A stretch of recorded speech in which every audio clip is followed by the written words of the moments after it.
Hey guys, this is Jason here, the Mad Cat Critic. Want to talk to you about a little film, a little gem that came out in 2004.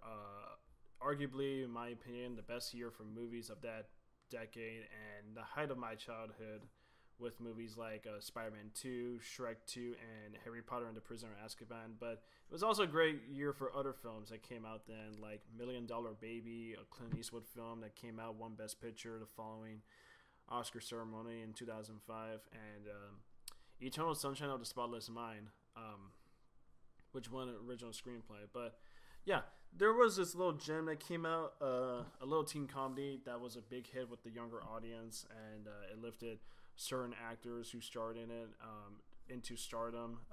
But yeah, it's a little film. Everyone knows it. Mean Girls, directed by Mark Waters, written by Tina Fey, and starring the always so fabulous Lindsey Lohan. She's so fabulous. Yeah, she really is fabulous. Wow. It's a little film that came out then. It was a big hit. 129 million worldwide. It was a hit for everybody, especially Tina Fey, who wrote the script herself. And, it lifted many of these actors into celebrity fame, like Rachel McAdams, Amy Seyfried, Lizzie Kaplan, and even Lindsey Lohan, just for that brief period. And how that was all squandered. But yeah, my mom had rented this back then, and I did watch it eventually, and it was actually the following year since it came out, and I remember actually really enjoying it. I thought it was really funny. It was a good little clever satirical approach to not just like high school films, but like, just the social culture that goes on in high school. Since Tina Fey took the book, which was basically a sociological self-help book for girls called Queen Bees, the Wannabes, written by Rosalind Wiseman. I mean, she made a pretty good choice into writing the screenplay herself, and there are some clever things. There are some really clever things, some really great comedy in it.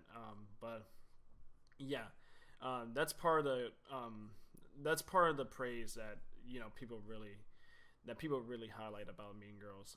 But yeah, it was something I did watch. I remember liking it, and then it caught on television where I was reaching middle school and I was heading to high school, and it would pop out, and I would rewatch it time and time again. But to talk about it now, I'm approaching 25 next month, and honestly, Mean Girls is not that great of a movie. It's actually not a very good movie. Not that it's a bad movie, but it's right in the middle. It's a fine, okay film. And one of the reasons is that it's just I think Mean Girls, while it does have some social appeal to it that people can say that it's modern today, but honestly the film hasn't really aged well for me. But to talk about things I really like that I can still commend today, Tina Fey writing the script herself, Mark Waters, who was back then at the time of Mean Girls, was a pretty successful director, coming off of another Lindsey Lohan vehicle opposite Jamie Lee Curtis in Freaky Friday, which was also a hit. And then in post Mean Girls, I mean, he has directed a couple studs here and there, like the Ghost of Girlfriend's Past, Mr. Popper's Penguins, Vampire Academy, and the highly acclaimed sequel to the 2003 hit comedy Bad Santa 2.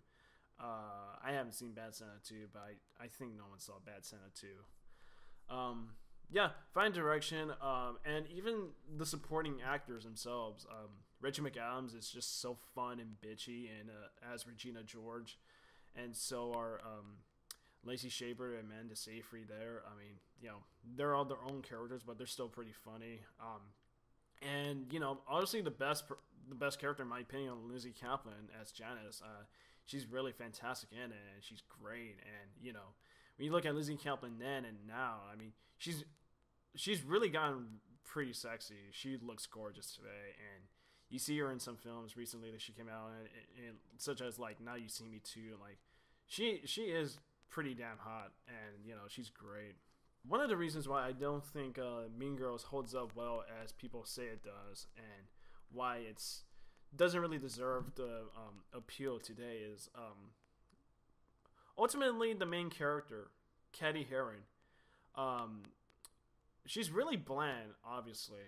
I mean, I really find I really find Katie pretty bland in my opinion. Like I don't really know much about this character. Like she's not like I wouldn't say role model because Jesus Christ, the age we live in with role models and liberal culture and stuff. But honestly, she's really not that interesting. In fact, she's really dull to identify with. And it's mostly because there's really not much going on with that character other than the fact that the whole film is a fish out of water story. She moved in from Africa after like being homeschooled a lot and, moving into, pretty much like this view of American high school culture that we look back in 2004. And while I do get that she mainly exists as a cipher for the audience to experience like this whole transition and like the things she's encountering for the first time with high school culture and stuff, and being part of this popular clique of high school girls, and she's also there as a device also to provide like lessons from many mistakes that this character makes later on when she eventually adopts the Mean Girls mentality. But other than that, I mean, I don't really know much anything about her other than the fact that she has a running joke where her name gets mispronounced as like Caddy instead of Katie, and that's pretty much like the height of the humor with that character. There's not much meat to this lead character, and it doesn't really help from Lindsay Lohan's performance, who I find really wooden.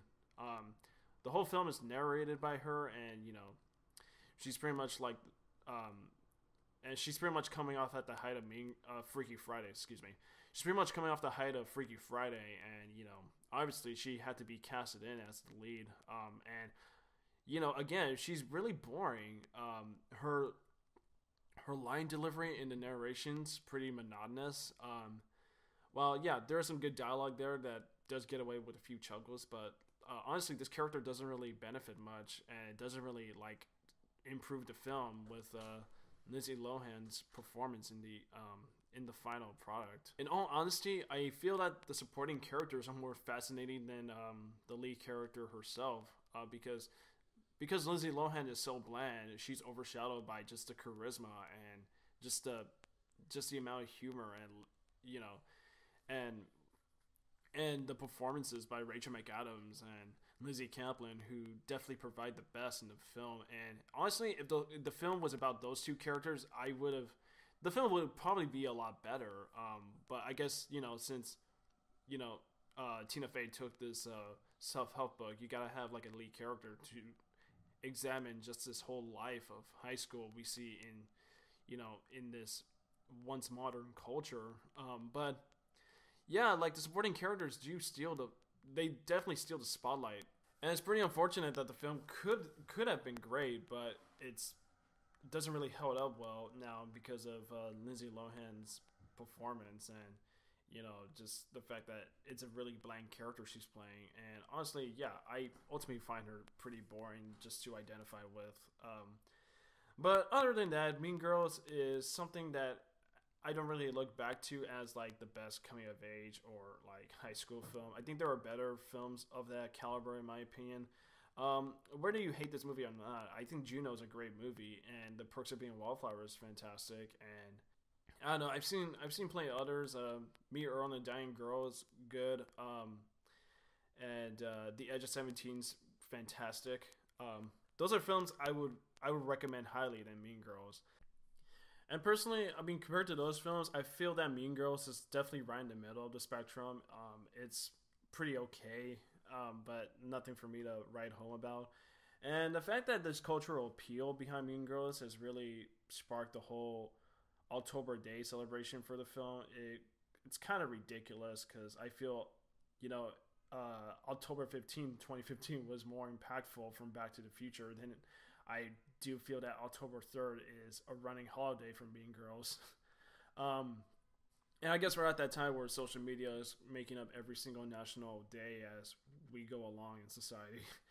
Like National Donut Day, National Hamburger Day, National Mean Girls Day. But I don't think Mean Girls is anything of national significance. But I think the fact that October 3rd is there just to celebrate Mean Girls kind of bothers me. It was just a throwaway.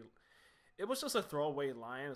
It's not like the film was made in real time and set entirely on October 3rd. But that's just my take there. But if you like Mean Girls, that's okay. You're probably one of those people who grew up with it, and that's completely fine. Everyone's entitled to enjoy this film. But I do have friends who had loved this film back then, but nowadays you just see like, yeah, it's Mean Girls. I saw this. I don't really care much for it. But yeah, like or dislike, if you enjoy the film or not, yeah, that's totally fine. And if you guys want to leave a comment below, feel free. Maybe there's some things I probably left out that you were expecting me to bring up. But yeah, absolutely. Just feel free to leave it on the comment board. And again, thank you so much, guys, for watching. And I hope you guys stay tuned for more on the madness of movies. But that's my take on Mean Girls, and I hope you guys enjoyed it.